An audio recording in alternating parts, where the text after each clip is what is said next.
Hello, everybody. Welcome back to How I Heal Everything. I am Kimberly Palm, and I'm on this channel to help you heal your body and mind. If you wish to heal your spirit and grow on a spiritual level, you can check out my other channel, Spiritual Growth Journeys on YouTube, and the link is down below in the description for this spiritual side of things. But on this channel, what we're talking about is health and wellness and natural holistic healing, how we can use Mother Nature and what God has put on this beautiful planet to heal our bodies, like zeolite crystals, which were created by God. And today I have a guest on my show. This is my first guest on this channel. You all who have followed me for a while know I've had hundreds of guests on my other channel.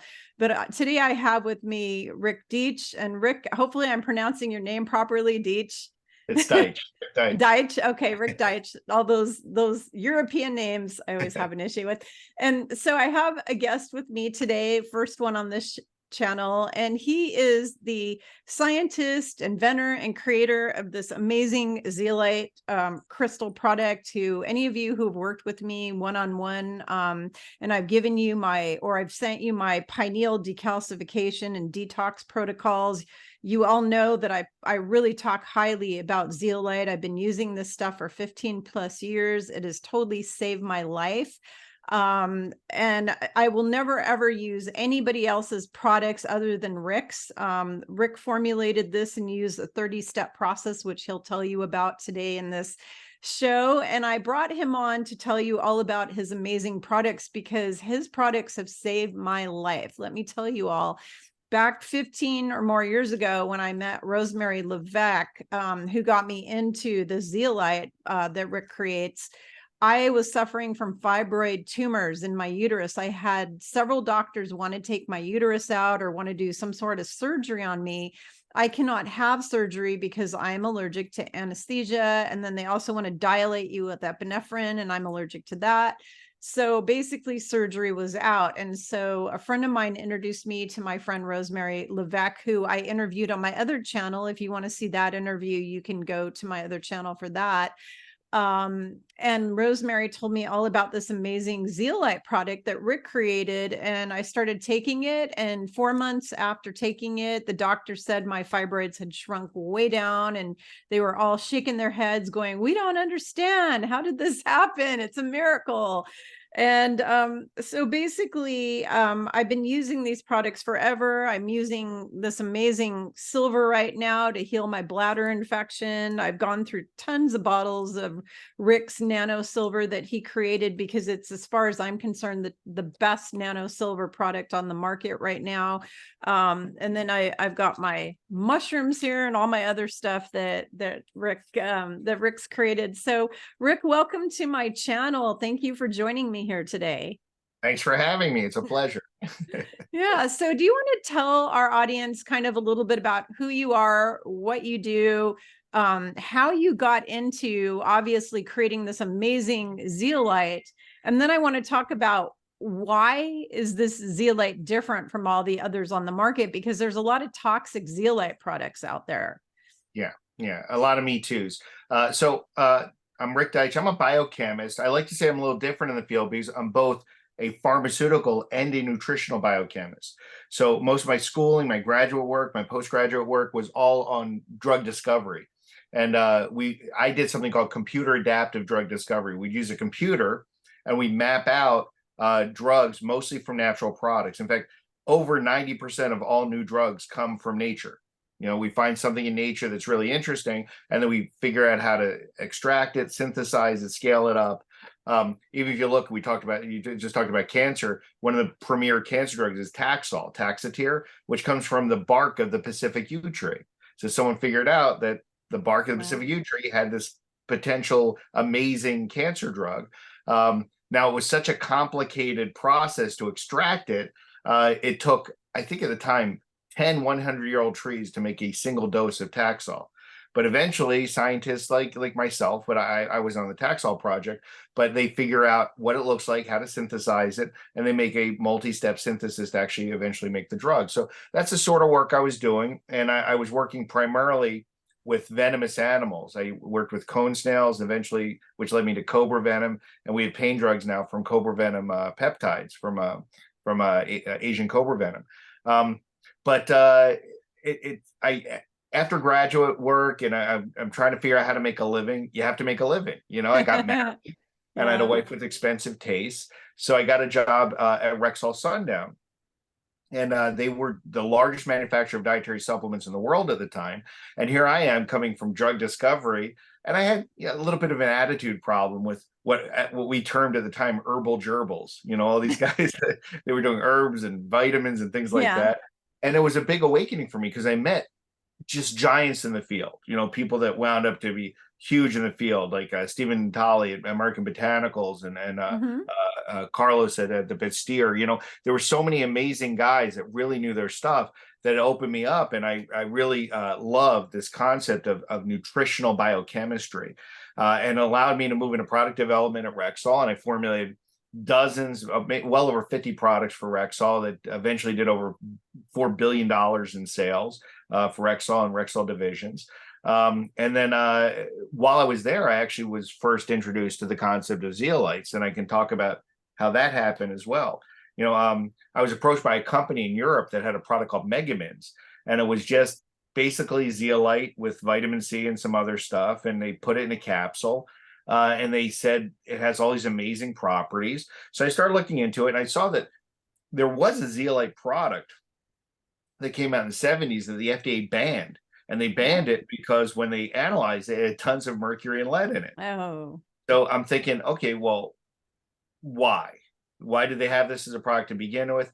And so it leads me into what are zeolites. So for people who don't know on the show, zeolites are natural crystalline minerals. They're formed in volcanic eruptions. And after this volcano erupts, a lot of the ash goes into salt water, and it forms these amazing crystals. The coolest part about the zeolite is that it's negatively charged. So it's one of the only negatively charged minerals found in nature. And it's got a cage-like structure. It's tons of space inside. In fact, the first zeolites were named zeolite because a scientist took the powdered rock and heated it up, and it boiled. Steam came out. Oh, you imagine heating rock and it boils? So zeolite literally means boiling rock or boiling stone. Wow. So we know there's so much space in the zeolite, it holds all sorts of things, including water. And so zeolites have been used for a long time as what they call molecular sieves. They're used for separations because its negative charge and its cage-like structure, it allows it to draw to itself and trap within itself a variety of different positively charged compounds. Now, there's 49 different naturally occurring zeolites. We use one called clinoptilolite. And the reason we use clinoptilolite is because it's really, really, really good at differentiating good stuff from bad stuff. Because all the zeolites are really the same makeup. They have the same atoms that make up the structure, but the structures are different. The cage-like structure, the crystalline structure, the framework is different. So for the clinoptilolite, it's got two sides that have no pores at all. If you think about a six-sided figure, a die, like a cube, two sides, opposite sides have no pores at all. Two opposite sides only have small pores, and two opposite sides have small and large pores, a 10-sided ring and 8-sided ring. So it just so happens that the smaller the metal and the higher the charge, the greater affinity for the zeolite. And this is God's creation. It just so happens that everything that's bad for us is small and highly charged, and everything that's good for us tends to be bigger with a lower charge. So the zeolite loves mercury and lead and cadmium and arsenic, tin, bismuth, aluminum, antimony. It does not like calcium, magnesium, phosphorus, sodium, potassium, all the stuff that we need for health. And so we didn't know all that, of course, when we first started using zeolites, and clinoptilolite itself has over an 800-year tradition in traditional medicine. It's been eaten for, there's a whole part of India in the subcontinent called geophasics. These are clay eaters, and they eat zeolite as part of their daily diet. So we know it has over an 800-year traditional use in traditional medicine, but in the United States, it's been used in animal feed for almost 80 years. It's been used in water filtration, air purification, lots and lots and lots of uses. So I looked at all this and I saw this long-term use of it. And then I said, so what's wrong with it? And there were two major issues. The one is that all the products out there were far too big. When you get the zeolite from the mine site, it's like a rough granular sand. It's anywhere from 5 microns to 200 microns. That's not small enough to get into the body to act for systemic detoxification. So yes, you get some of the particles are going to be really, really tiny, but the great majority of the particles are so large, it just helps for gut detox. It just stays in the gut. Right. So I said, if we're going to make a product that really works, the first step has to be micronization. How do you crush it over and over and over again to make it small enough? And it took me a long time to figure this out, because most people use mesh to kind of filter it. They use a ball mill, which is basically almost like a drying machine, like a clothes dryer with ball bearings in it. And you put the powder in there and it just rolls over and over again and crushes it. But you really have no control over the particle size. So we use high pressure, high centrifugation in a process that crushes it down to sub-micron. And as far as I know, no one else is doing anything like this. So we know that our particle size is less than 1 micron. Our smallest particles are about 490 nanometers, 0.49 microns. And that's important because you got to be under 2 microns to be absorbed from the digestive tract into the bloodstream. So that's the first thing we had to figure out.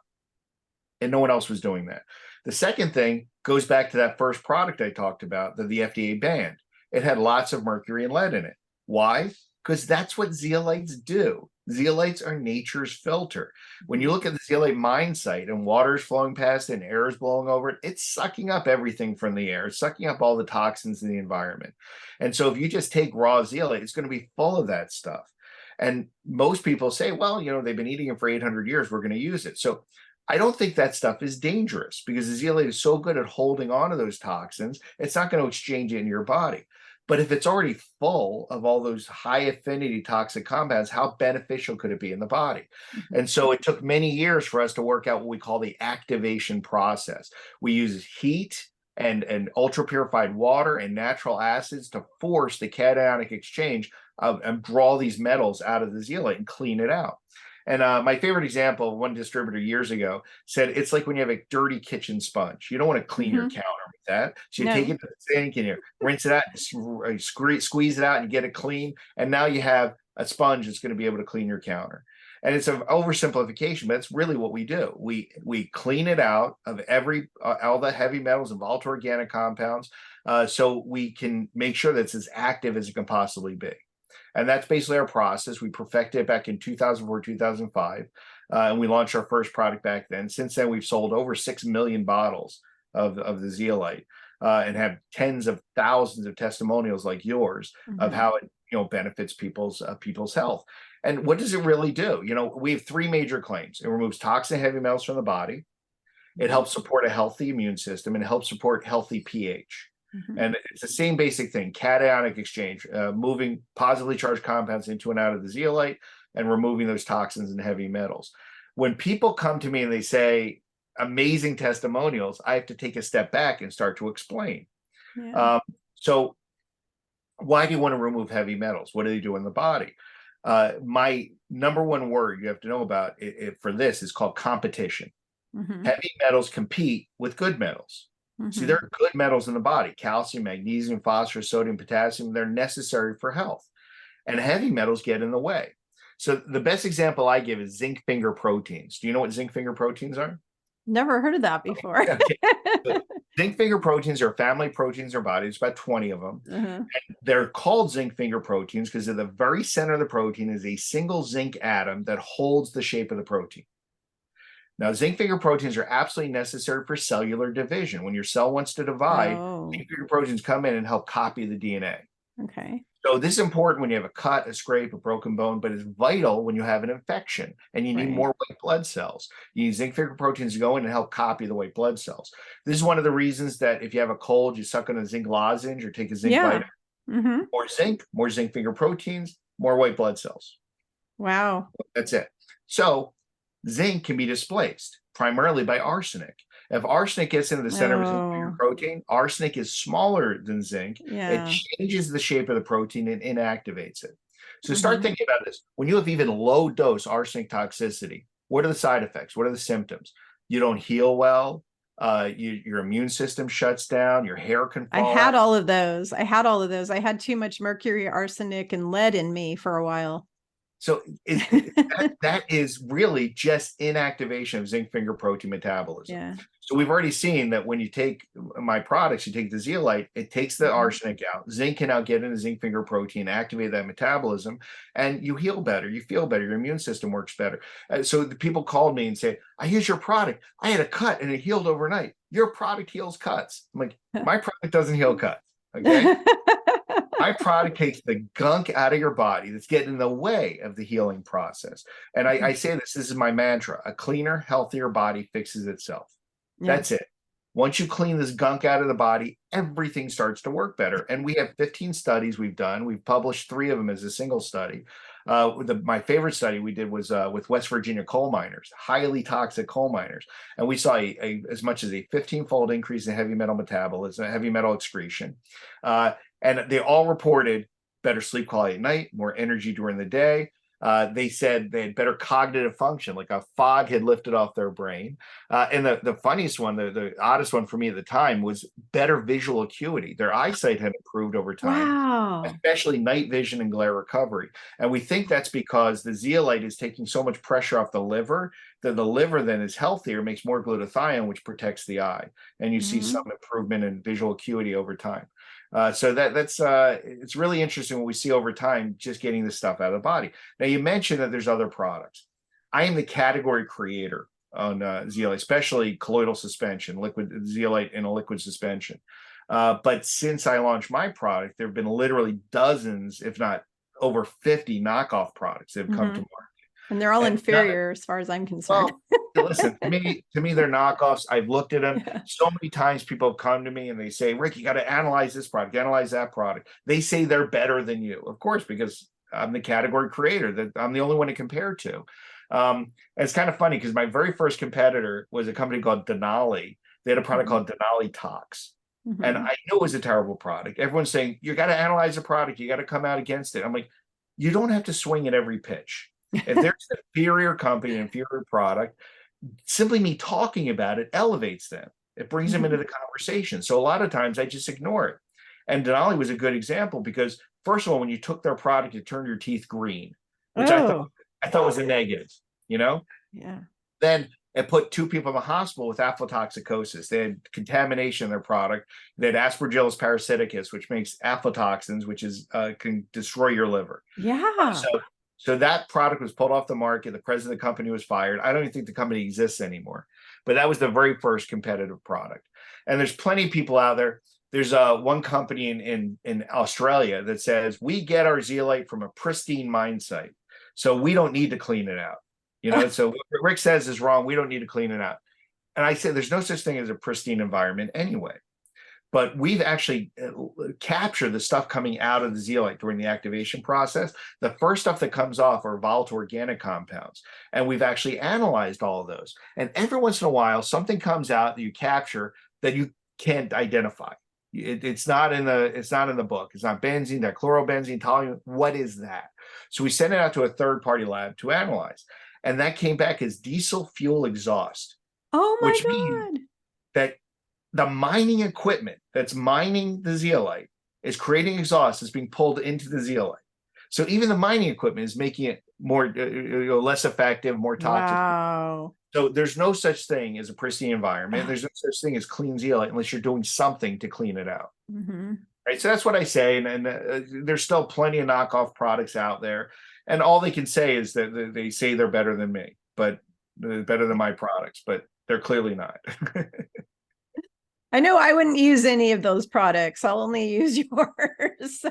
I felt horrible for people that actually have gone off my product, whether it's for the cost or whatever it was, or it's someone that convinced them to use another product. There was a woman that, had a lot of issues and just going off my product, going into something else. And that particular product did have contamination. So she wound up with spreading of cancer and all these other issues. And, it's a shame, because not that we would have saved her life per se, but certainly she wouldn't have gone through what she went through if she had just stuck to the protocol she was on. Yeah, that is too bad. So, the product that you were talking about, earlier, you were mentioning cobra venom for pain. Yes. So do you want to talk, because I'm terrified of snakes. I don't like snakes. And so when I hear cobra venom, I just kind of go, you know. So do you You want know, to tell everybody what is so great about cobra venom? Because it's not just your product. There's a lot of products coming out on the market right now that carry the cobra venom in well, we them. have the patent for cobra venom for pain and inflammation. So all those Yeah. products have to be our products. Otherwise, they're stepping on my patent. But Okay. but I studied cone snails in college because Mhm. right in Florida, we could go scuba diving, capture snails. And cone snails are a venomous snail in the ocean. They stick their tongue out and it looks like a worm. And when a fish comes to investigate, it stabs the fish, injects a paralytic venom, and then drags the fish in and eats it. You know, there's Wow. over 500 species of cone snails. They're all over the place. There's one approved drug from cone snail venom. It's called Prialt, Prialt. That was the very first drug I ever worked on. And it's a drug for pain from a venomous snail. The problem I had with cone snails is they're very hard to milk. It's very hard to milk a snail. You get very little venom from it. You get very little venom from a snail. It's almost Yeah. impossible to get enough to actually research. And I was working on something at the time called alpha conotoxins, which is an alpha toxin, which means it binds the acetylcholine receptor. But it came from cone snails. And I found out during my research that there was such a thing as alpha cobra toxin. There was cobra venom that did pretty much the same thing that my cone snail venom did. And when you milk a cobra, you get a lot of venom when you milk a cobra. Yeah. Do it safely. They're very healthy doing it. They're very happy doing it. So we have an affiliation with a snake farm in South Florida. And it's funny you say how you're scared of snakes, and it's biblical, really. You know, we made the serpent Yeah. the evil thing. You know, Right. Tom Crutchfield runs our snake farm. He's written several books on snake behavior, and he said the real difference between fear and appreciation is just knowledge. You know, most people are afraid of snakes. Once they learn more about it, they're very appreciative. You know, even snakes around the house. I can't tell you how many times someone on next door writes, "I saw the snake in my yard. Kill it, kill it, kill it." I'm like, okay, that's a red-banded snake. It eats spiders and roaches and rats and mice. You don't want to. You want that snake there. That snake is good. You know, you want that Yeah. around. You know, so they can be good. They don't necessarily. You don't want to kill every snake just because it's a snake. But so I was studying cobra venom. Cobra venom for pain goes back over 100 years. There were studies published in 1897. In fact, the first Wow. study in 1890 was in dogs for dog pain. It was incredibly successful. It was used all the way through World War II, hundreds of published studies, especially for visceral pain, like cancer pain, where Mhm. nothing, even opiates didn't work, cobra venom worked. And it's been well published. So there's 47 published human clinical studies in the use of cobra venom for pain. And it's a really very simple mechanism. Cobra venom, our particular cobra venom, is high in a compound called alpha cobratoxin. It's a peptide, a large peptide, but it binds to the alpha 7 subtype of nicotinic acetylcholine receptor. And that particular receptor is in the central nervous system, but it's also on the surface of white blood cells. And what the alpha cobratoxin does is it's not an agonist or an antagonist. It doesn't turn on the receptor, turn off the receptor. It modulates the receptor. So it binds on and off, on and off, on and off, on and off. By doing so, big signals like pain become a little tiny signal, and Mhm. you can do fine. By the same token, white blood cells that cause the inflammatory cascade no longer do that. It blocks that cascade. So pain and inflammation go away without side effect. Mhm. There's no issues whatsoever. The only issue we've ever seen is slight dehydration, because the anti-inflammatory effect, you lose some water with the anti-inflammatory effect. So we just Mhm. say, and this is true of almost all of our products, drink plenty of water. You know, and it Mhm. just helps the benefit of the products. So we do have an oral spray and a topical gel. The oral spray, you spray, you know, 3-4 times, 3-4 sprays in your mouth a couple times a day, 3-4 times a day when you first start. And it goes all over the body and stops pain and inflammation. And it does take usually about 5 days to really kick in when you have like chronic pain all over. But it will get better and better and better over time. The topical gel is kind of cool because you rub it wherever you have pain. Within 20 minutes, you see the pain go away. There's no heat, no cold, no smell, no skin irritation. It's safe to use every day, and it stops pain and inflammation very quickly. The coolest part about all this is every other pain drug ever discovered, ever looked at, you grow resistant to. So you need an elevating dose over time to get the same benefit until you hit a ceiling. They call it ceiling effect. You have to switch drugs. Not so with the cobra venom.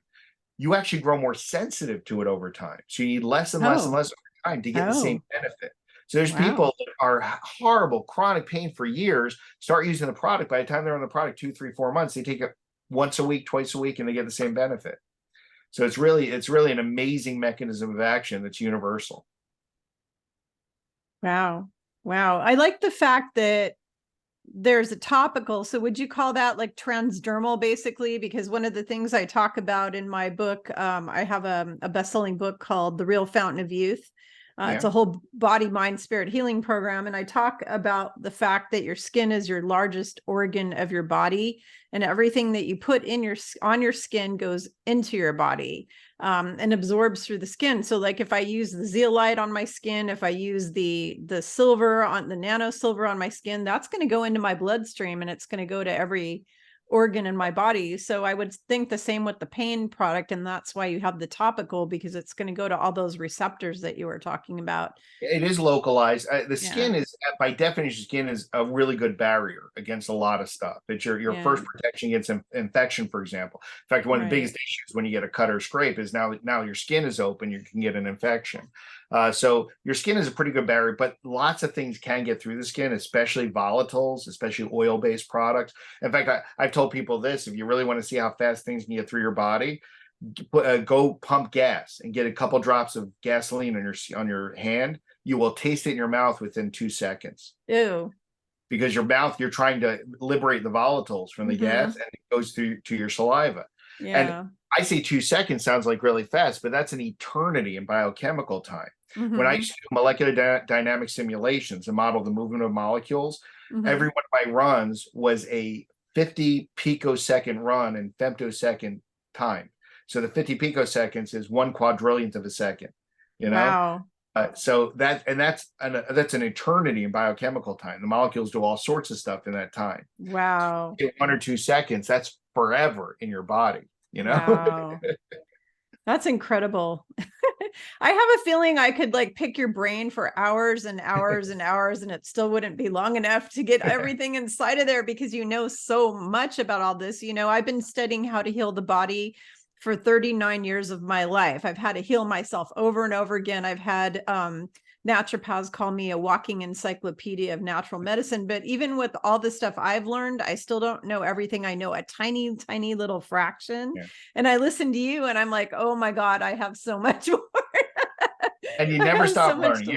One of my favorite quotes is, the first barrier to becoming a man of knowledge is to think you're a man of knowledge. You know, because then you stop asking questions, you know? Yeah. And then Wittgenstein said, I do not know what I do not know. I always love that. That's awesome. So, you know, I got to tell everybody, you know, I've been taking silver products for probably 20, 30 years. And the one that I used to take for a long time was called Sovereign Silver. It's what all of the naturopathic doctors recommend. It's a very good product, very high quality product. There's another one that's called, it starts with an I, it's like something 21. Something Argent. I'm sorry, it's an A. It's Argentin. Yeah, there's that one. Those two are the ones I've used. So can you tell everybody a little bit about the Avini Nano Silver, and why is this Nano Silver different or special? It's a spherical nano. So what does spherical mean exactly? Well, it's just this shape of the cluster. So I'll take a step back and tell you that I have never been a fan of silver. Okay. So the use of silver goes back hundreds of years, but in clinical medicine, it really goes back to the 1950s, where they were giving silver to rheumatoid arthritis patients, and it was working wonders on those patients. And so people said, wow, silver is great for you. Well, rheumatoid arthritis is autoimmune. And if you take something that stops the immune system or slows down the immune system, it usually benefits the autoimmune condition. And so that's what ionic silver was doing, is actually immunosuppressive. It was suppressing the immune system, which was good for the rheumatoid arthritis patients. But out of the blue, all these people were like, wow, silver's good. So they started using silver all over the place, and there were a lot of issues. I've always been a fan of topical silver, because topical silver, especially, you know, my kids when they were little used to get molluscum all the time, which is a horrible little childhood virus, and it's highly contagious and it's annoying. But you put a little bit of silver on it, goes away overnight. It's amazing. I've gone to dermatologists and couldn't believe I got rid of it overnight with a little bit of silver. So I've always loved topical silver, and I've always warned people away from oral silver. Now, the problem with the oral silver is it's ionic. The silver particles, the single silver atoms, can actually get into the cells and cause all sorts of havoc. They wreak havoc Wow. like any other heavy metal.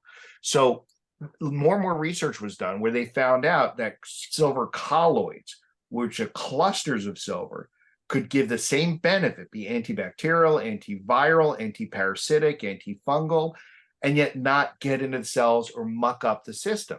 And so for a long time, everyone was looking at colloidal silver. But the problem is, if you understand molecules, they don't stay as a big particle. They break down to become ionic over time. And so how do you stabilize that silver? And what's the best size to actually do all the damage to the bad guys and not hurt the good cells? And so I didn't do this research. There's other people have done this research, but it's well published that the best nano-clustered silver size is 7 to 10 nanometers. Okay, and as much as possible, you don't want it all jagged, and you want a nice sphere of nanostructured silver. The other thing is, how do you prevent it from ionizing? How do you prevent it from breaking down? So this particular company, the way they do it is they use an electromagnetic field, to actually oxidize a single layer of silver oxide around the outside of the sphere. And there's pictures of this on the website. It shows a tetrahedron of silver with 4 oxygen around, a pyramid that completely coats the outer shell and holds the structure without ion. So we've tested our stuff. Right now, we've only had it for about a year, but we've tested accelerated stability and in the lab real-time stability, and it does not break down. It does not become ion. Every other silver product I've tested eventually will break down, especially in stressful conditions: high heat, high humidity, high temperature, high pressure. It's going to break down pretty easily. And that's what your body's at 98.6 degrees, especially your blood pressure. You're in a position where you can break these things down pretty quickly. So this has really surprised me of how efficiently this holds this nanostructured shape. And so it's the perfect size, perfect shape, perfect concentration at 31 parts per million. We get a really great product, and like I said, it's really for general health. It can be used topically and orally, and it's antibacterial, antifungal, antiparasitic, antiprotist, antiviral. And these are things that are just known as properties of silver, but we have the right product to maintain those properties without being dangerous. Wow, that's awesome. I got to tell everybody that's listening that up until 4 years ago, I never ever had a bladder infection in my life. And then 4 years ago, I just started getting them. Oh. And, I was told it has to do with being postmenopausal. If you're postmenopausal, then you're in a higher risk for that. For many different reasons I'm not going to go into, because that would be a whole video all by itself, which I will do eventually, a whole video on bladder infections.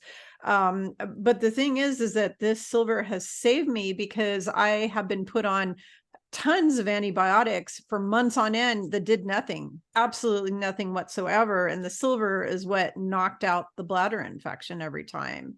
And then recently I was diagnosed with Giardia, which is a type of parasite. I was also diagnosed with Morganella and strep overgrowth in my, what they call SIBO or whatever. It was like an overgrowth of those in my digestive system. And so I'm using the silver for all of these things. And I got to tell you, it saved me, because my digestive system was totally crap for 4 months. For 4 straight months, I didn't know what was wrong with me at all. I had no idea what was wrong with me. I finally went and took a test called a GMAP, because I had this intuitive idea that I needed to go take this test, and it told me I had all this stuff. Immediately started pounding down the silver.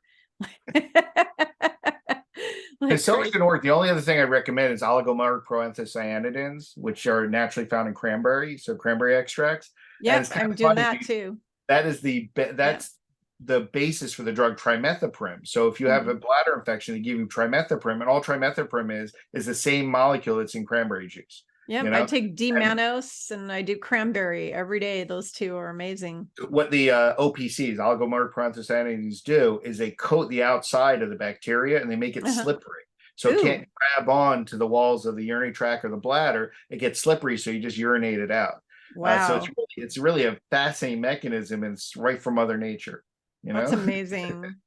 I find it really incredible that pretty much everything that Avini company makes and that you make, pretty much is all comes from nature. I mean, this isn't like Yeah. chemical compounds that were created in a big pharma lab, All and of our ingredients are all natural. Mhm.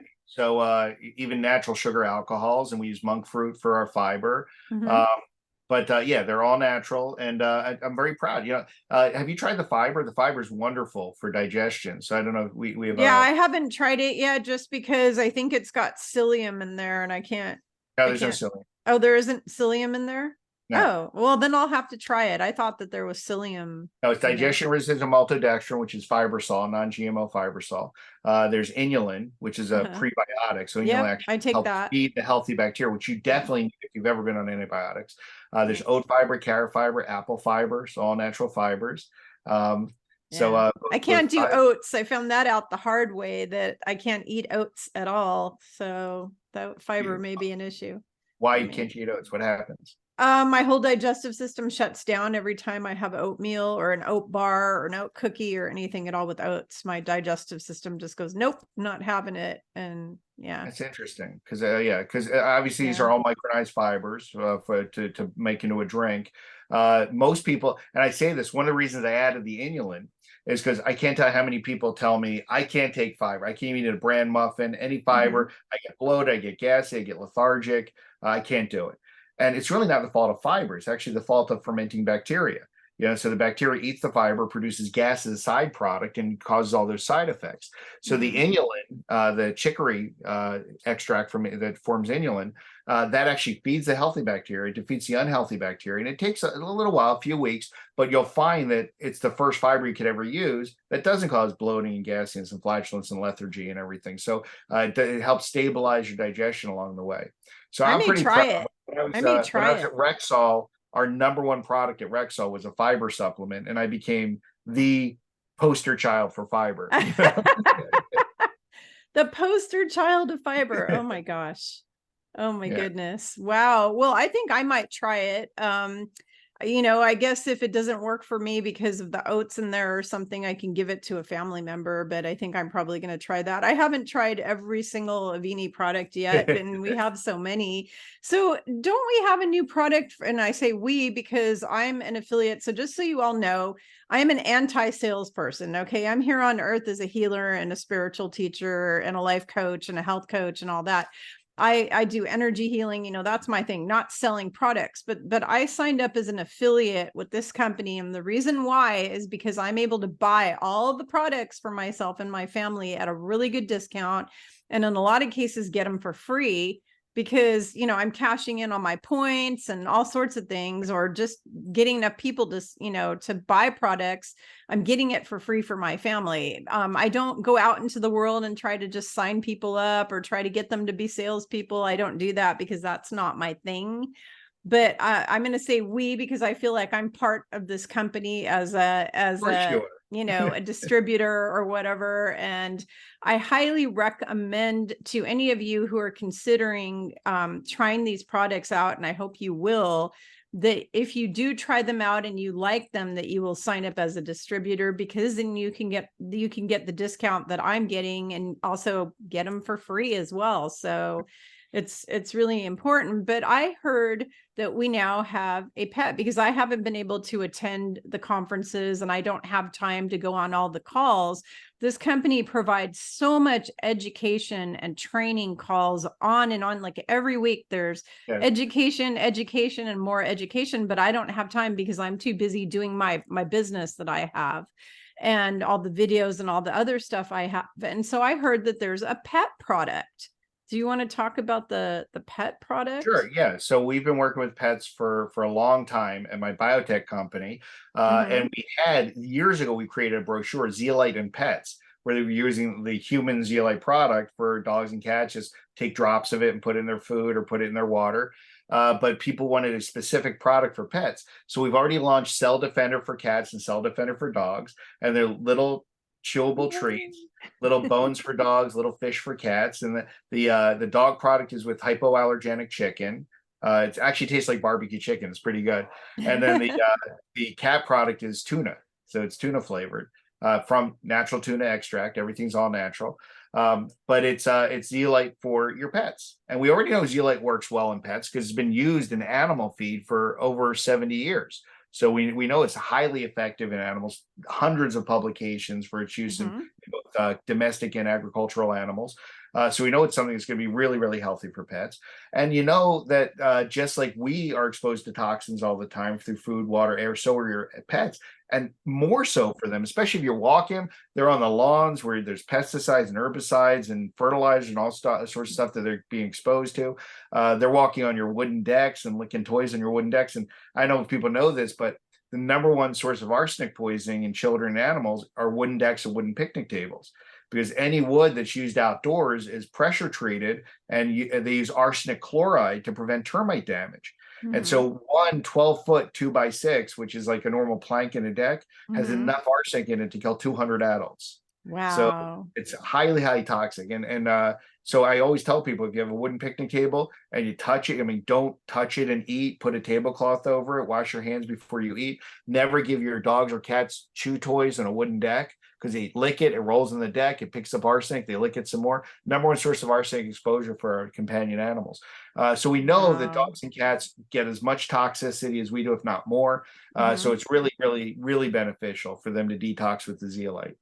Absolutely. And just so you all know, there's a lot of information out there about how the cat and dog foods that are on the market are loaded with heavy metals, just absolutely loaded, especially if it comes from China or they're getting any of imported ingredients. You need to all check the ingredient labels on the food you're buying your pets and make sure that it says it's sourced in the United States, it's made in the United States, because if it's sourced globally, they're getting stuff from China and they don't have any of the rules that we have here. So you're getting stuff that's full of lead and arsenic and mercury and all these terrible things. And then you're putting that in the mouths of your animals. Right. And there's even synthetic compounds. So years ago, there was a scare because the Chinese were putting melamine in their products, and that is basically a plastic. It's a plastic compound that's very high in nitrogen. And there was a trick, because when you look at protein content, one of the ways you look at protein content in food is you do a nitrogen analysis, because proteins are made of amino acids, which is nitrogen. And so you can extrapolate the amount of nitrogen to the amount of protein. Well, melamine is plastic that's made out of nitrogen. So they would throw that in there, and the food's tested as high in protein when they actually had this incredibly toxic compound in it and killed a bunch of dogs and cats. This is about 10 years ago. Terrible. So a bunch of companies went out of business, or a bunch of lawsuits. In fact, one person was executed in China as part of this. You know, the head of the Chinese FDA was executed. I'm like, we never get to do that. If we have a government. We have someone in the government that screws up, we don't get to execute them, you know? Yeah, but we may have to in some cases. I'm not saying that that's what we want to do, but there was a big fallout even in China, that because so many pets were killed in this. So so I do warn people: know your food, know what you're feeding your animals, and we have great stuff to detox if they've ever been exposed to any of this. Yeah, absolutely. And thank you so much, Rik, for sharing about the decks, because I never ever thought about that before. I know that the wood in the United States that you use for building is heavily formaldehyde treated, but I never thought about the fact that, like, my cat is spending a lot of time out on the deck and she licks everything. I never ever thought about that, you know? There's a huge exposure. And then I can't tell, every time I see people who like replace a fence and they're taking the fence post and they're burning it, I'm like, are you insane? I mean, that's actually could kill you. They take fence posts and they put it like in their indoor fireplace. That is enough arsenic in the air to actually kill everyone in that house. Oh my God. And if you go to Home Depot, you go to anywhere they sell wood, and there's a big red sign, warning, contains arsenic, do not wear goggles and masks when cutting, do not burn. It's a big warning sign. And yet there's that warning sign when you build your fences, you build your decks. My joke is, I bet everyone who's listening to this still has that tag on the bed that says, do not remove under penalty of law. You know? You got that big tag on your bed because you're afraid to take it off. But they take a sticker off the wood that says, this could kill you, you know? Yeah, it's just like, who figures? Oh my God. So, you know, a lot of these chemicals, the biggest thing that they cause Rik, and you and I both know this, is cancer. Okay. The number one cause of, and I've been studying cancer because my mom passed away from cancer. My dad had melanoma, skin cancer. And so I've been paranoid ever since they passed away. So I've done a lot of research into cancer. And what I've seen is that the biggest cause of cancer is all the toxins in our environment that we're getting in, whether it's from chemtrails being sprayed on our heads every day, whether it is the fluoride and the other toxic crap in the water that we're drinking, the acidic diets that people are eating, which the Avini, this daily detox cell defender, the zeolite crystal, helps to do what we call alkalizing the body. And it's really important to have an alkaline body because cancer loves acidic bodies, really loves acidic bodies. Yeah, that cancer cannot grow in an alkaline environment. It can't. And when people say, how do you know that? Well, just think about this. So cancer needs to reproduce. That's what it does. It overgrows. In fact, what differentiates cancers from healthy cells is cancers don't show density dependency. They don't exhibit density dependency. So what that means is if I have a normal cell and I put it in a dish, the cell will grow. It'll keep replicating until it hits the size of the dish. Then it will stop. That's called density dependency. Cancer cells will keep growing and they'll overgrow the dish.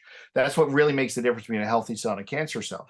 And the problem for cancer cells is to grow, they have to consistently make DNA. DNA is acidic. And the nucleolus, the part of the nucleus that has the DNA in it, is highly acidic. And so for cancer to be successful, it needs an acidic environment to keep copying the DNA. And so one of the best ways to stop cancer is having an alkaline environment. It cannot grow in an alkaline environment. Yep. And 0 to very low sugar, because cancer feeds on sugar, and so does viruses, and so does bacterial infections. Well, that also causes something called diabetic ketosis, which lowers the pH to acidic levels in the body. So there's all sorts of issues, and it goes back to diet, and it's very hard because it sounds like a fine line, but it really isn't. You just eat a healthful diet. But for example, if you have too few carbs, the body has to make glucose to feed the brain. And that process is called gluconeogenesis. And so when your body does that, it creates ketone bodies as a side product, which causes your body to be acidified. It lowers your pH. And you can always tell someone who's in ketosis because their breath smells like nail polish remover, because one of the ketone bodies is acetone, and it's removed, like I said earlier, with gasoline. It's removed through the mouth, through the breath. So I'm not saying smell the breath of a homeless person, but I guarantee it'll smell like nail polish remover. So there's, if you eat too few carbs, you have ketosis caused by gluconeogenesis. If you eat too many carbs, your body tries to burn that off. It's called diabetic ketosis, which forms ketone bodies on the other side of that. So not too many, not too few, but you certainly should eat healthy carbs, fruits and vegetables, healthy grains, things like that. So anyone that says I'm on a no carb diet or low carb diet, I will say this, for some reason we've evolved into the society that loves to eat our biggest meals at night just before we become sedentary. And we love to stock them full of carbs, like a big pasta dinner just before you lay down. Yeah, that's just not healthy, know.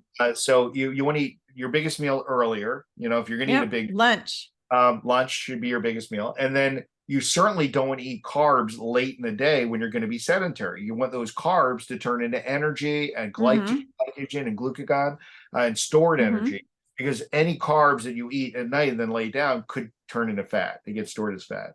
Yeah. So there's little things you can do. I'm not saying, don't eat carbs. I'm saying you eat healthy carbs and eat them earlier in the day. Right. Yeah. Like whole grains, like brown rice, wild rice. I love wild rice, quinoa.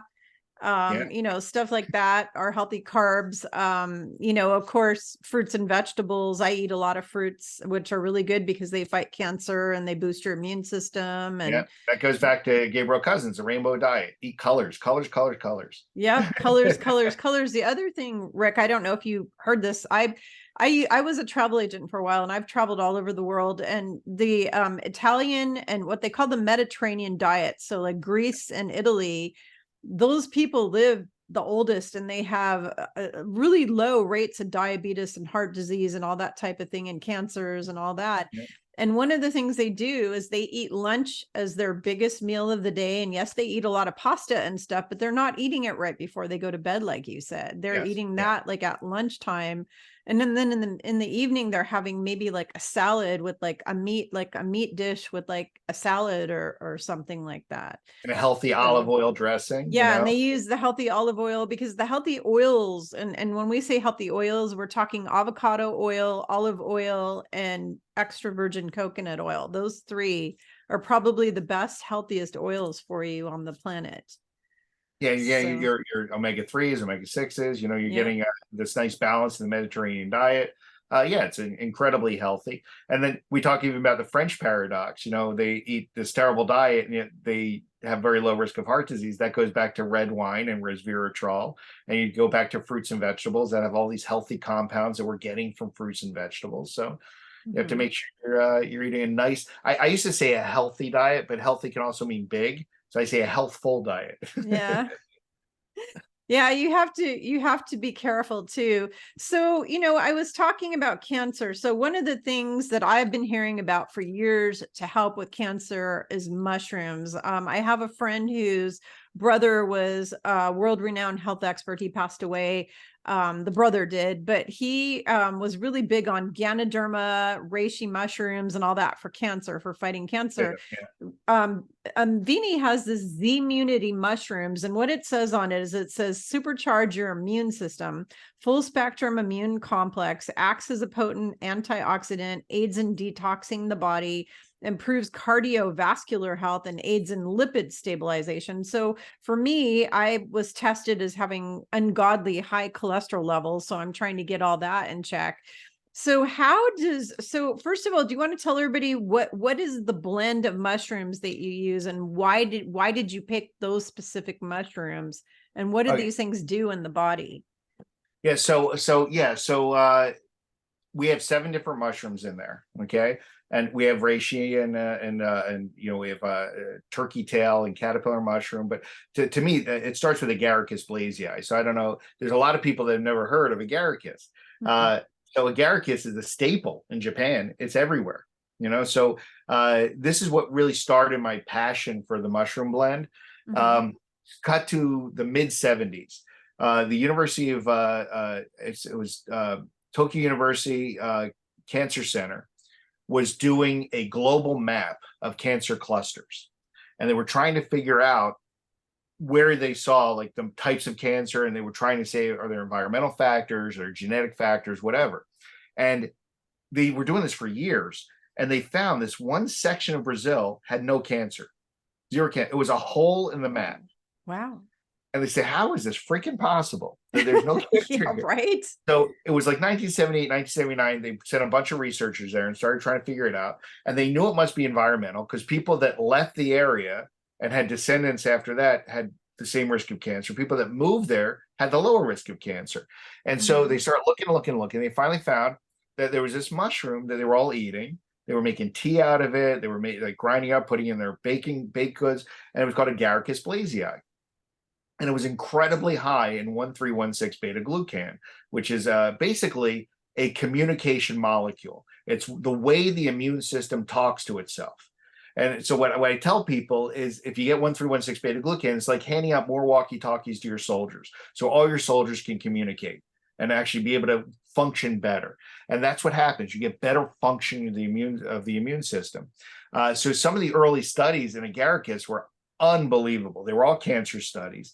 One of the more recent studies was just published about 8 years ago. It went head to head against irinotecan, which is a camptothecin analog for cancer, for the treatment of ovarian cancer. And the mushroom did better than the chemotherapy in treating cancer. Wow. And it's kind of funny because I actually worked in camptothecin in college. So for the Duke University Comprehensive Cancer Center, I worked with that drug. So it's kind of interesting that it outperformed a drug I worked on when I was in college. But So the whole idea of this blend of mushrooms, and there's a really good white paper on the Avini site. If you just go to avinihealth.com, you go to research. I wrote a white paper that lists out each of the mushrooms and what they do and how they're used together. And not to mention, I'm going to mention, obviously, not only do you have the 7 mushrooms, I also put zeolite in there as well. And the zeolite is synergistic with the mushroom blend. It actually helps a better use of the mushroom, a better availability of the mushroom products. But this particular product has the highest levels per capsule of 1,3,1,6 beta glucan of any product in the world. It just is that. So, and the whole point of it, while you list out the things it does, the main point of it is it allows the immune system to work properly. And that's important because there's a lot of products that spike immune system reactivity. Echinacea is the first thing that comes to mind. Everyone loved echinacea in the 80s and 90s. Take echinacea. Well, echinacea spikes immune system reactivity. And that could be bad if you take it all the time. You have an overactive immune system. It can lead to hyperactivity and autoimmune disease. It raises SED rate, raises ANA over time. So the use of something like echinacea is everyone around you gets sick, take some echinacea, prevent you from getting, or you've had the first hint of a cold, start taking that, knock it out quick. It'll spike immune system function. But it's certainly not meant as a daily supplement. You do not want an overactive or hyperactive immune system. So that's what the mushroom blend is all about. It's about stability. It's about immunomodulation, not immunosuppression, not immunostimulation, immunomodulation.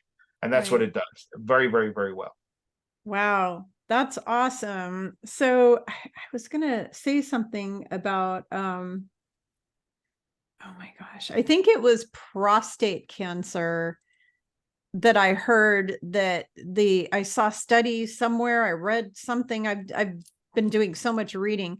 I read somewhere that the mushrooms are really, really beneficial for prostate cancer for people going through that. There was just a study with Tramadis versicolor, which is turkey tail, which is in the product on prostate cancer. So there's lots of stuff. You know, there was just a study published, not with my zeolite, but just with zeolite itself. And they weren't looking at treating cancer, which annoyed me because there are plenty of studies where they use the zeolite as adjunct to cancer therapy. But they were specifically saying, is this something you can take with chemotherapy that won't inhibit the chemotherapy, but will reduce the side effects? And so I think it was prostate cancer, but they were looking specifically at carboplatin, which is a platinum-based chemotherapy, and they were looking at the number one side effect, which is chemotherapy-induced peripheral neuropathy, CIPN. And so this is the number one side effect from that chemo. And they found that when they used the zeolite with that chemo, they didn't have neuropathy. They didn't have the side effect. So the chemotherapy worked and it eliminated the side effects from that chemotherapy. So adjunctive to chemotherapy, it was making you healthier while still treating the cancer. So that was just published last year. Well, you know, when I came down with the bladder infection and the parasites and all that, I started doing so I'm a massive medical researcher. I've been medical researching literally 39 years because I had doctors misdiagnosing me over and over and over again. I wound up having to be my own diagnostic doctor and fix myself over and over. And so what I found is I found a whole bunch of research on zeolite that I never even knew existed. And I think I posted it in our group. We have our group on Telegram. Yeah. And one of the things I found was saying what an amazing antibiotic, antibacterial agent it was, that when they put it up against certain antibiotics for treating, I think it was parasites or some bacterial infection, that it performed equally well to whatever specific antibiotic that was. I can't remember I don't remember the whole thing because all of that stuff, it just kind of goes in and then it goes, it's kind of overwhelming because I'm a right brainer. So we haven't seen a lot of antibacterial work, but antiviral is really interesting because it's a separate mechanism. First of all, I can't even begin to go into lecture of the difference between bacteria and viruses. You know? Right. I mean, bacteria are living things. They replicate. They have all the parts of a living thing. Viruses are really just genetic material wrapped in protein. And the only way for a virus to survive is it's got to get into a host cell and take over that cell's machinery to make copies of itself. That's the only way for a virus to survive. So in every definition, viruses technically are not alive. They're not living things because by themselves, they would never be able to do anything, you know? So when a virus replicates, it goes into our cells, it injects its RNA or DNA into our genetic material. We start making, our cells start making the pieces of the virus. So you have all these pieces of the virus. Then the virus makes an enzyme called viral protease, which is like a pair of scissors, and it cuts all the pieces so they'll start to fit together. Once the viral protease cuts off the pieces, it takes on a charge, and they mostly self-assemble through charge differentiation, positive to negative. And so here's what happens. You have the zeolite, and now you have all these tiny little highly charged pieces of the virus. And it is theorized, because there's been studies now published, mostly in enteroviruses, digestive viruses with the zeolite, that when the virus is there at the same time the viral replication is happening, some of those tiny little viral particles will get sucked up by the zeolite. And when that happens and the virus goes through self-assembly, it now is missing pieces, maybe vital pieces. And it now is no longer a viable virus. And my best example there is many years ago, I had a car that didn't work, and it sat on my lawn in my parents' house in the lawn, and it looked like a car. You'd think it would work, but it didn't start. It was like a car sculpture. And so it was an ineffective automobile. So as these viruses come together, it's missing vital pieces where now that virus is no longer viable. It can't replicate, can't go on. And so, like I've said, there have been several publications looking at not particularly my zeolite, but just clinoptilolite, just zeolite, that somehow interfered with viral assembly. And we think that's the mechanism. And so it was antiviral because of that. And so it's a fascinating mechanism. The other thing to consider is that I talk about particle size for the zeolite. We're submicron down at 490 nanometers. That's still not small enough to actually get into most cells. So most of the function of the zeolite is extracellular. It floats along the blood and the lymph, and it sucks up toxins that are in circulation. It doesn't get into healthy cells. But viral cells have very leaky membranes, because cells that have the virus in it, the virus is replicating and lysing the cell. It's pushing the cell out. So it has a leaky membrane. So the zeolite can get into a cell that's under viral attack. Wow. Cancer cells are ravenous. Cancer cells need raw materials to make new cells. So if you get anything near a cancer cell, it sucks it up through a process called endocytosis. So imagine the zeolite with all these toxins in it, they're going around, gets near a cancer cell, the cancer cell sucks it up. So now there's 3 publications I know of that look just at mechanisms, but they feel that when that zeolite gets sucked in the cancer cell, it turns on the p51 tumor suppressor gene and causes the cell to kill itself, apoptosis. So that's the anti-cancer mechanism that we've seen in zeolite research. I'm not saying particularly that my product kills cancer or stops cancer. Right. Yeah, we can't. There are several publications that show that zeolite can be taken up into cancer cells and potentially induce apoptosis in those cells. So, and it's a fascinating mechanism. Wow. And it's really kind of cool, and especially volatile organic compounds, because volatile organic compounds cause cancer, and the zeolite's great at sucking those out. So so it's very apropos. The mechanism is apropos. Wow, that is awesome. Whew, well, we talked about it's 5. Looking at the time, we actually went way over an hour. We talked about a lot of stuff.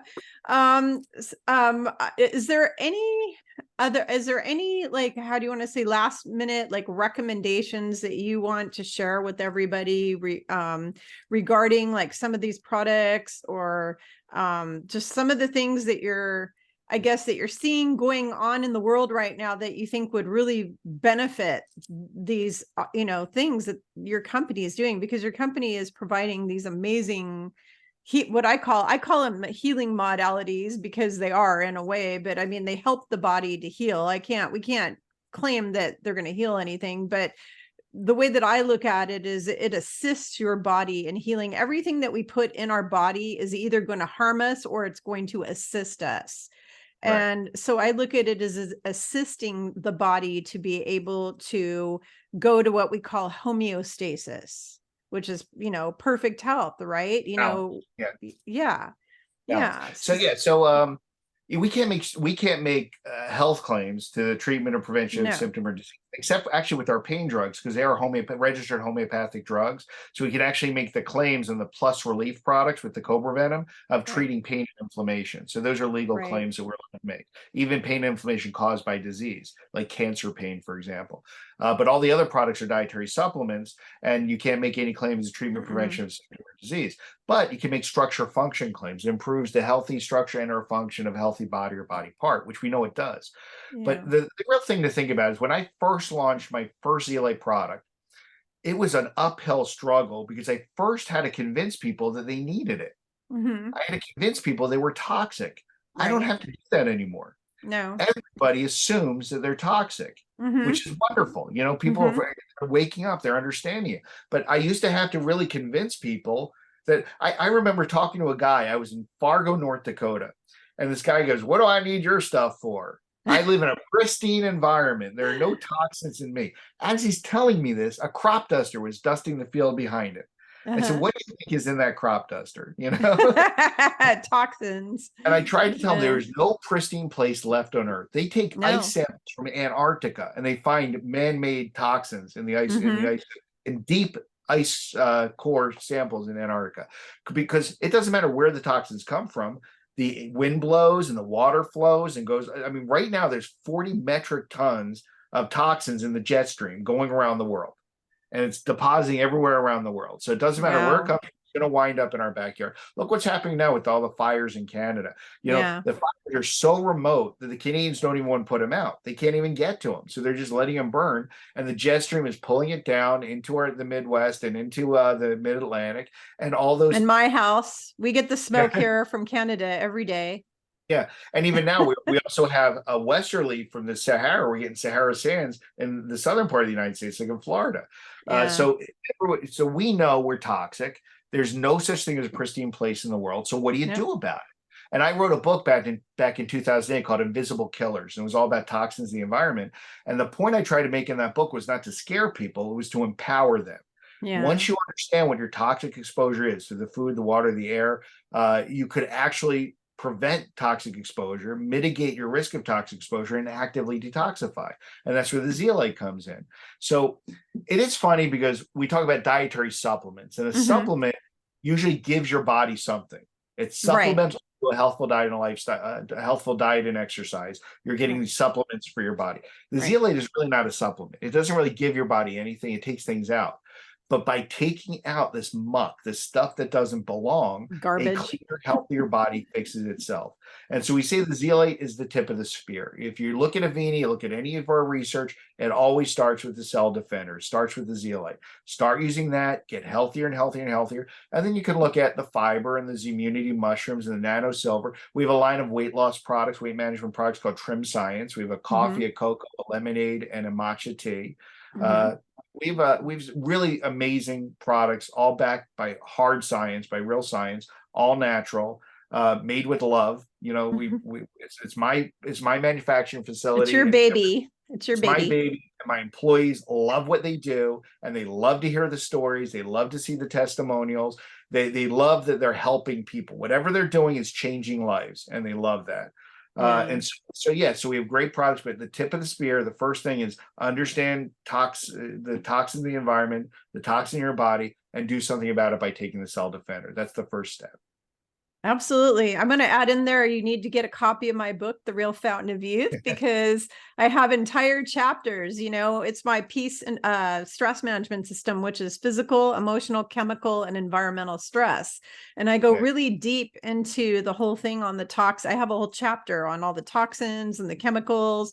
And I go through an entire protocol for everybody who's listening. I give you a whole protocol on what you can do to get all of that out of your life, out of your home, out of your clothing. I talk about clothing, like when you buy new clothes at the store, they're loaded with chemicals from China. You need to wash those clothes before you put them on your body. Everything absorbs through your skin.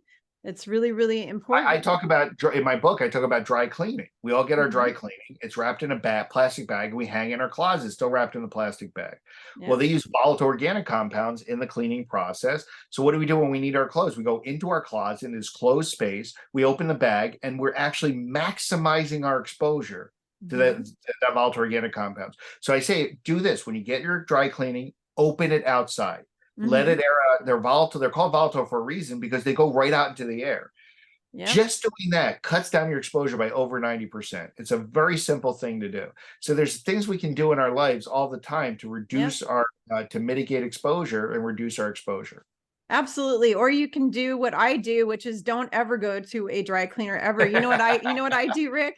I take all my dry clean only clothes and I say baloney on this, on their label. I just say baloney and I take it and put it in the washing machine on gentle with Woolite. With Woolite washer, which is pretty gentle, or I use an organic soap. I use like an organic soap. I put it on delicate cycle, on the delicate cycle with cold water.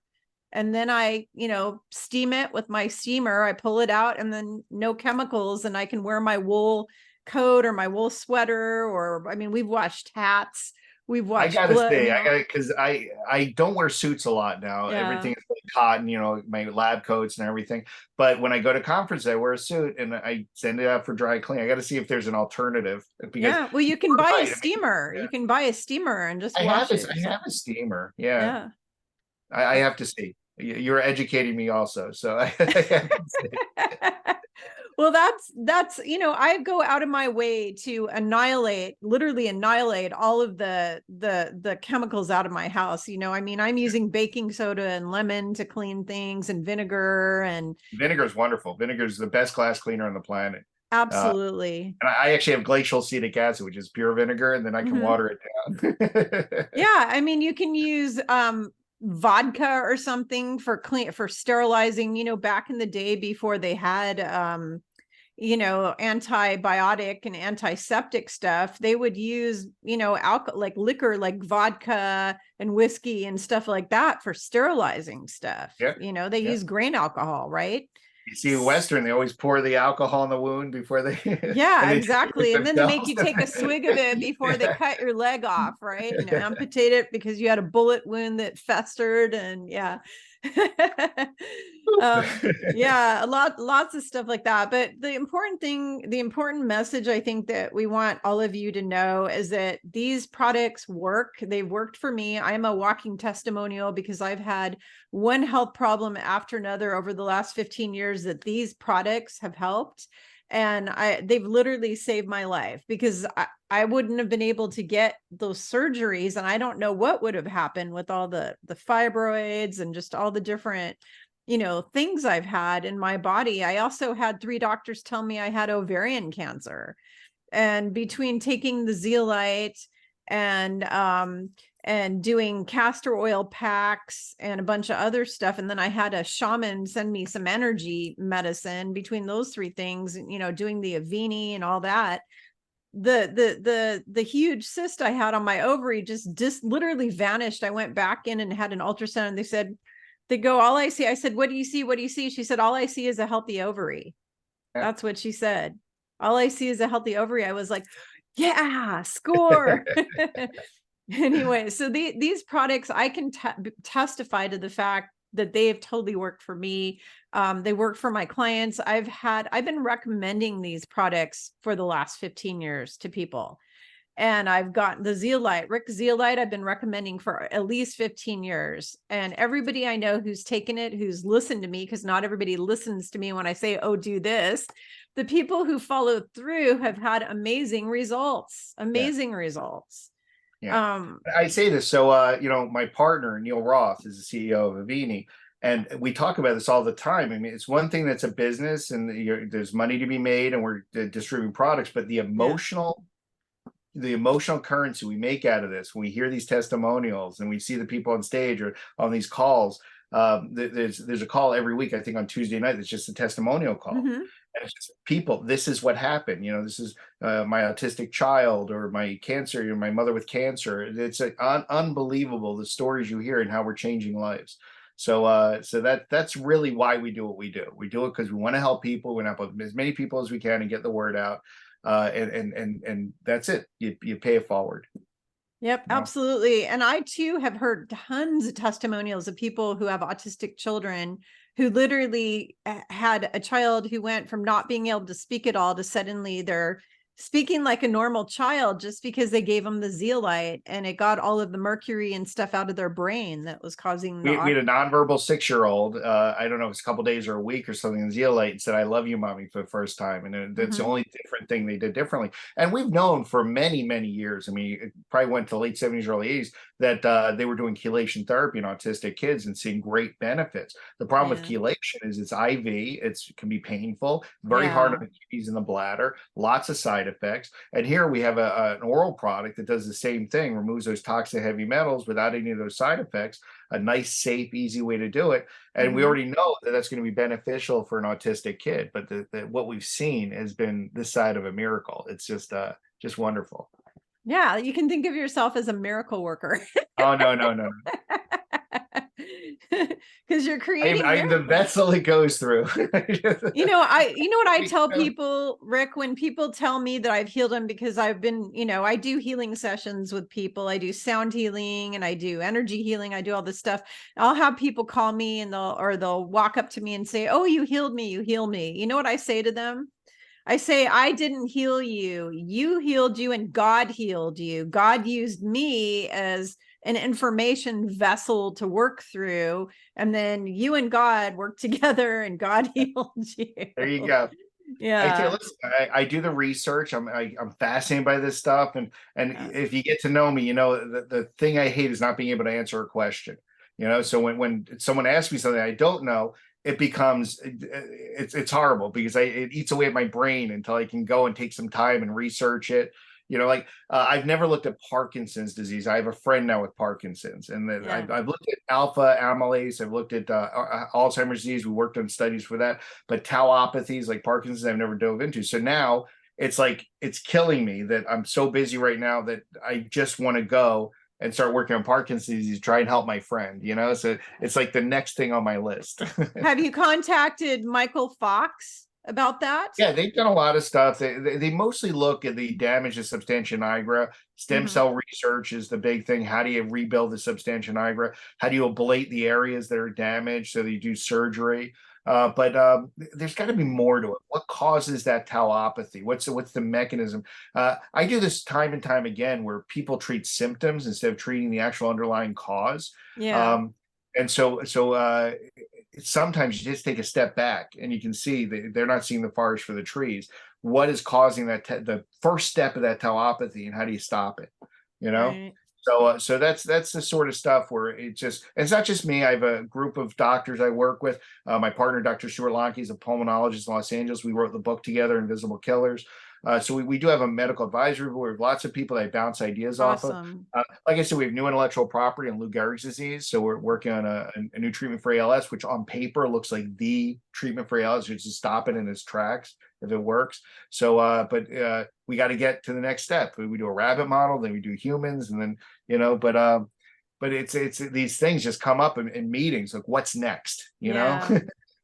Yeah, that's awesome. Well, I just want to say thank you to you, Rick, for not only for being here on my channel today and joining me, but just for your service to humanity, because that's what you're here on the earth doing, is you're doing service to humanity. You're helping so many people and changing so many lives with the work that you're doing. And you're a brilliant, incredible mind that's full of all this knowledge. And so I really appreciate you. I just wanted you to know that. My pleasure. Sure thanks for giving me a platform. And if you have any questions, you have my contact information. I'm always available.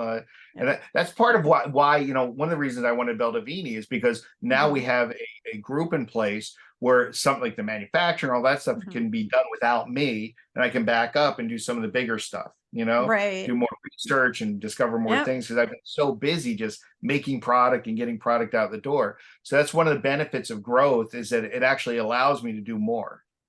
Absolutely. And I think of you as kind of the bio version of Tesla, because you're inventing all these, wonderful things just like he did, except yours are more in that bio area, the bioengineering. So yeah. Okay.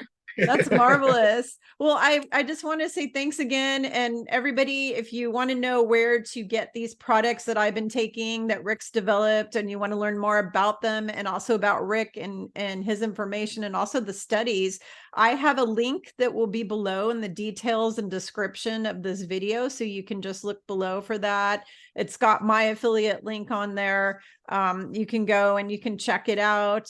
And yeah, and that's about it. And also I just want to let everybody know, about 2 weeks ago I did a class. It was a live class, but it's now, the recording is up on Learn It Live website, and it's on self-healing with water and sacred geometry. Earlier on, Rik was talking about like the what was it, the tetrahedrons and all that. He was talking about all this geometry, and like even when you're talking about bioscience and you're talking about like zeolite and all these things, everything has this sacred geometry involved. Every cell in our body, every mitochondria, your telomeres, it's all sacred geometry. And so I have a course that I taught. It's 3 hours long, and it's self-healing with water and sacred geometry. And you can find that on my website, which is spiritualgrowthjourneys.com.